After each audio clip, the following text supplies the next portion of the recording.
How in the modern day can we be better leaders, according to the Stoics? Yeah, that's a crucial question that, of course, I explore in the book in How to Be Good. And you might not be surprised that there is no simple silver bullet that you can solve the problem, because if there were, somebody else would have articulated it before I did. However, there are a couple of things you can do. The first thing is to pay attention to the next generation. One of the points that I make in the book is that becoming virtuous and working on your character is very difficult after you pass your early 20s. Uh, the Greco-Romans knew that. They talk about the age of reason, which starts between 7 and 8 years old and goes on until you're about a teenager. And modern cognitive science also tells you that once you're in your 20s, your brain is pretty much set. So things will improve, especially if you work on them willfully and mindfully, but not radically. You're not going to be able to make any major radical change to your character. So we need to look at the next generation. And a very good example of that is a documentary that is out now called Young Plato, which is set in Belfast, Northern Ireland. And it is about the principal of an elementary school who uses philosophy to help his kids overcome their day-to-day challenges, and as well as to deal with the background environment in which they grew up. And even though the principle in question uses philosophers from all ages and multiple cultural backgrounds, not surprisingly, he keeps going back over and over to Socrates and the Stoics, because those are the ones that are more practical. There's the ones that actually resonate even with the kids. And you can see how that works very nicely. I mean, you can see that a kid of that age, elementary school or middle school, that's where you really want to do the work. So if you want good leaders in the future for the next generation, then we need to work now on our kids. And it is something that, astonishingly, we don't do.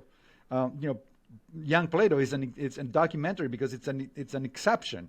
It's one of the very few instances where somebody is actually teaching ethical philosophy to kids. We should be doing this worldwide, everywhere, and it's really stunning that we don't. So that's one thing. The other thing that we can do right now, in terms of sort of ameliorating the current situation, is to pay again attention, to go back and pay attention to the character of our politicians, our elected leaders. After all, if we live in a more or less democratic country, like the United States, let's say, we are ultimately responsible for who we put up there. It's very fashionable to complain about politicians. Your prime minister just resigned this morning, as you Yes, can tell. 2 hours before this call. Yeah. And the Irish Times just published an interview with me in which I talk about Liz Truss in that context. So it was kind of timing. Did you make any bets on when she was going to resign? Because you could be feeling quite smug right now. If so, right, that's right. I should have, right?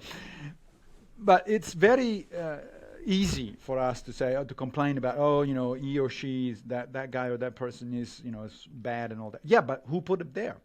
I mean, ultimately, the buck stops with us. And I think that we've been doing a particularly bad job over the last years to decades, perhaps, putting people in charge, precisely because we ourselves have lost track of what's important. Character is, I think, more important in a politician than the specific platform.